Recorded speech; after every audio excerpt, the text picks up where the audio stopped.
In the last video, I joined the ThinkPad called by the way of buying a T460S for only $36. We put it back in shape, we upgraded the SSD, we upgraded the RAM, Nice. and finally finished the initiation ritual by installing Linux. First try, I might add. But here's the moment of truth. Can a 2016 laptop, a laptop from 10 years ago, still be usable in 2026? We're gonna find out. What is Zorin OS? Zorin OS is a Linux distribution based on Ubuntu, designed to feel familiar to Windows users, run well on older hardware, and look modern out of the box. And man, does it look modern. Let's talk about the highlights and what it does really well. One, again, looks really modern with zero effort. It has a clean UI, very alike to Windows and Mac OS layouts, has built-in themes so you can change it however you want, and there's no tweaking needed. As you saw, I was able to install it first try. It's just one of the best looking Linux distros out of the box. It is beginner friendly, so it has GUI for almost everything, it has minimal terminal needed, and has really good defaults. So this is why it is perfect for my needs. And talking about my needs, number 5 is being efficient on older hardware. Zorin is optimized to reduce background services, keep the CPU spikes low, manage memory efficiently, and feels faster than Windows, of course. It's for older CPUs like this one, the i5 6300U, and low RAM systems, Zorin OS works like a charm. I had to take out the RAM, it wouldn't boot, so that's how I installed Zorin. But now I tried again, and as you can see, now I have the 12 gigs available. It is lightweight, but not ultra light. The typical idle usage is around 1.2, 1.8 gigs of RAM, and CPU can go as low as 1% to 5% on idle. The processes are around 140 or 180, so it is pretty light compared to, for example, Windows. Windows 10 on idle consumes around 2.5 to 4 gigs of RAM just idling. So you're saving 1.5 to 2 gigabytes of RAM easily. It has great compatibility. It is based on Ubuntu LTS, so it supports deb packages, Flatpak, Snap. So almost everything just works. As you can see here, the distribution is pretty customizable. There's a lot of appearances and desktop layouts that you can use. Some of the layouts resemble Windows, some of them resemble Mac OS. One resembles mobile, so I think you can use this on maybe an Android tablet. And the other resembles a little bit of Ubuntu, so yeah, it makes sense. It's based on Ubuntu. I'm a simple guy, so I'm gonna go with the Windows layout. Next is testing the keyboard, and it just doesn't look great. It works great. The love for these keyboards isn't hype. It's a mix of engineering choices that almost no one makes anymore. This generation meets the sweet spot. It has really great key travel, tactile feedback, great key shapes, and a solid structure. Next, we're going to test the screen and the video playback. It's actually funny testing a ThinkPad on a ThinkPad video. I'm gonna move on to one of those 4K nature videos. Video playback is actually pretty solid. 1080p runs perfectly, and you know, even 4K is possible, but just start pushing it. For normal use, this is more than enough. I expected the display to be a lot worse on my T14, but for the price, this looks very good. I'm gonna do a little hybrid test. I'm gonna do the browser test, but I'm gonna do it with only YouTube tabs. HDMI port looks like it's working fine. First, we don't have Chrome, so here we go with Brave. I really do like the window management system. It works just like Windows 11. To keep an eye on the performance, we're gonna go with Mission Center because it looks just like Task Manager from Windows. On a side note, I noticed that opening Brave also opens a Chromium process, and I thought maybe it was a double process, but as Brave is based on Chromium, Chromium also appears in the processes inside Linux, not like in Windows.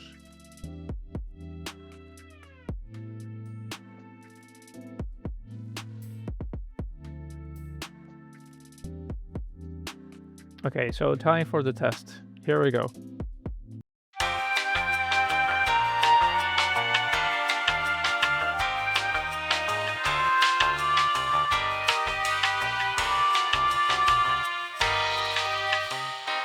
Just one side note here. I was so impressed by the temps on this computer. It was almost at 100% of memory, and still the temps were around 50, 60 Celsius and cool to the touch. You should see my work, Dell. I can fry eggs on that thing. 55 tabs and playing videos. Now, I don't know if you noticed, but there was one thing that was missing from the video playback, and that was sound.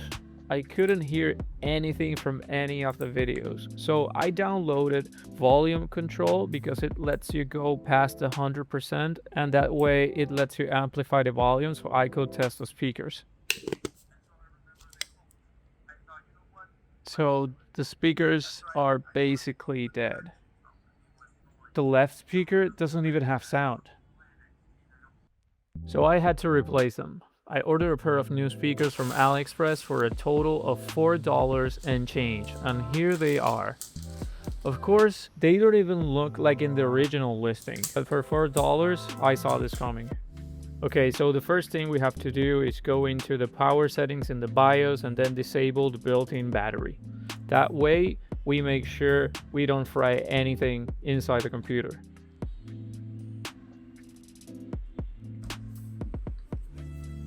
So the next step is removing the 5 captive screws from the bottom plate.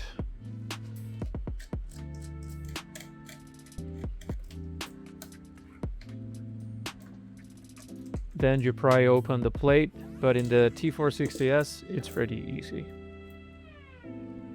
Next is to disconnect the connector cable from the motherboard.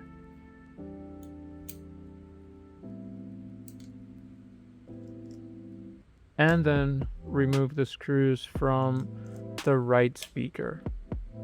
Now, you have to take into consideration that you need to also remove the battery. It's 3 screws like so, and then you need to lift up from the left side to disconnect the battery.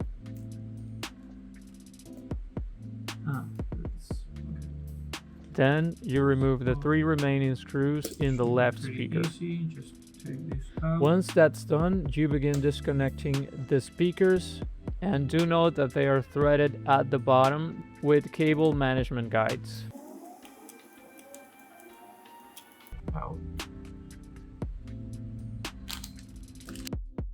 Now in go the new ones. You just have to do the same, but in reverse.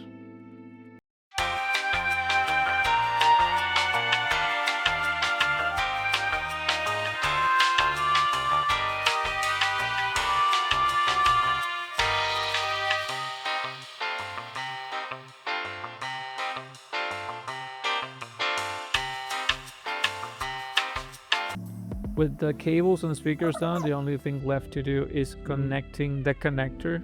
Just remember that it has to be facing down. Like so.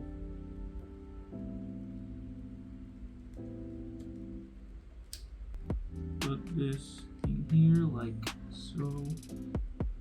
Shit goes like this. Let's go.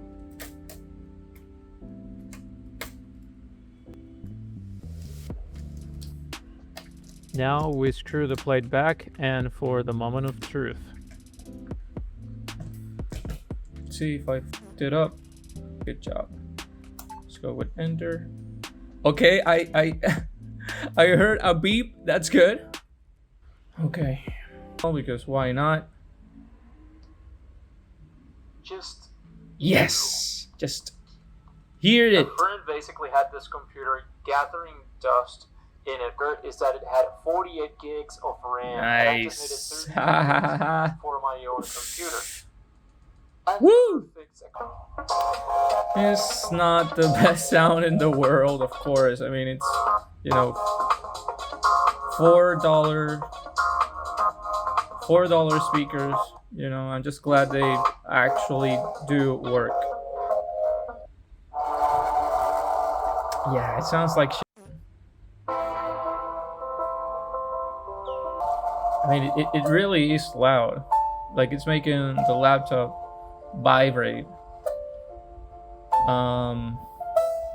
But the quality, you know, the quality is really teeny. But finally we did it. We changed the speakers and now we have sound. Okay, let's go to the next stop.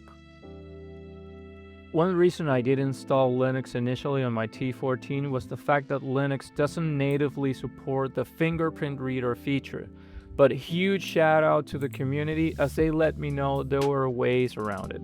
The easy way is to go into the system, click on unlock at the top right, and then after putting your password, enable fingerprint unlock. But of course it doesn't go my way, so you need to go into terminal and paste the following command to open PAM configuration. Here you need to highlight fingerprint authentication and make sure it's on. Once you click OK, make sure to reboot and then the option should appear in the settings once the system boots back. Should be easy, right? Right? No. So of course it doesn't go my way, so that means one thing. We gotta go into terminal. So with the help of Gemini, I started running the necessary commands, scripts, and drivers, so I go the extra mile as a new cultist. It's not that easy though. I read that the ThinkPad drivers don't like very much Linux. Now that we've established that we have to suffer, here's my advanced step-by-step plan to activate the fingerprint reader. Of course, command not found. That means the fingerprint service isn't even installed. Before installing anything, update your package list. That command will prompt the system to download the necessary updates, not only for the fingerprint, but also for the BIOS and other stuff. Now you gotta install the required packages. This command installs the fingerprint daemon and PAM integration. Next, enable fingerprint authentication in the system. You can check if it is active by using the second command, the system control command. This confirms if Linux actually sees the fingerprint reader. If you see something there, good news, your hardware is detected. Now try registering your fingerprint. If it works, you're done. If it fails, welcome to ThinkPad Fingerprint Health. For some ThinkPads like mine, especially the ones with validity sensors, you need this extra drive. Just a quick reality check. This is what worked for my T460S. This might not work for every other model out there. Let is working now for the time of truth. So from terminal, the register is working but it fails to finalize. So what I'm going to do is try and do it from the UI and see if somehow that works. Mercifully, the fingerprint UI now appears and I can try registering from there.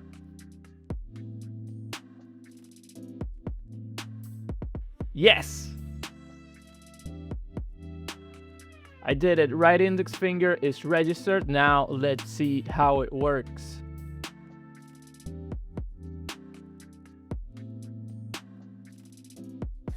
Me bomba!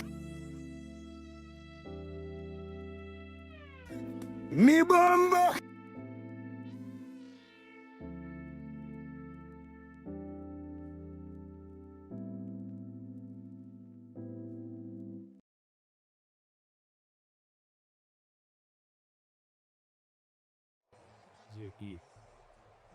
Okay, so it's pretty iffy. It works when it wants to. But, you know, finally, after hours, I did it. So, time to go to the games. First thing we're going to do is install Steam. Now, I'm going to go ahead and just dive right into Counter-Strike 2. Let's see if it even runs. Okay, we click play and... Just kidding. Oh shit! Yeah, I was stoked. But it was running like 5-6 FPS. It's basically unplayable. It looks horrible, bro. Yeah, I know. I'm just gonna go by 720. Oh my god.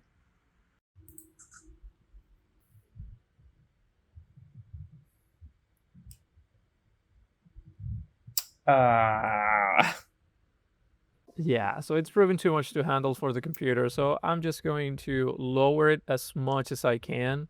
Still check how long it is taking to compile all the shaders. It's crazy.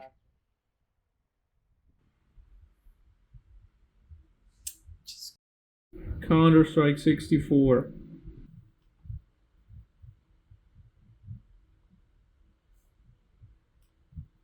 Yeah, look at those FPSs, man. 25, let's go! Let's go! Yeah! Oh my god. Oh my god.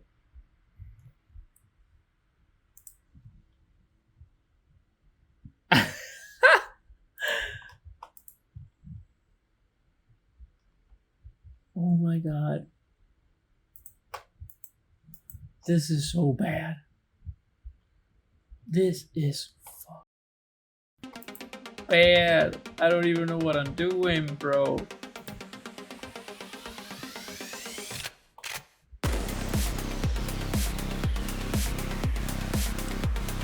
It's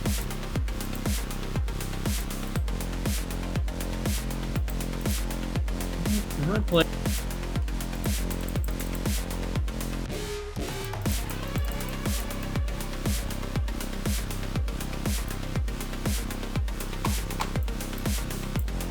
On my back. I don't get it.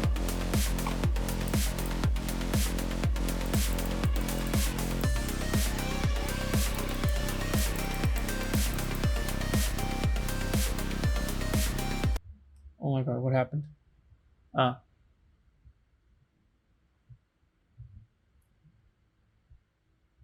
Okay, so basically I sucked. I sucked so bad, but I still ended up in 4th place. So that sucked, but now to the real deal.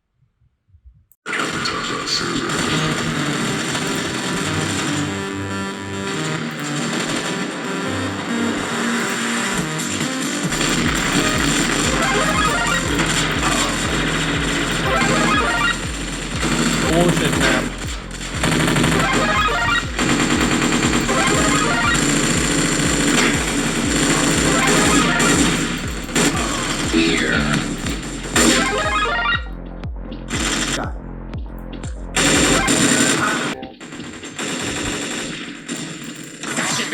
Oh my god. Gane. Imagine this level of productivity. Imagine gaming on a laptop for $36. It doesn't sound sane, but here we are. Long f***ing live ThinkPads and long f***ing live Linux. Long live the cult.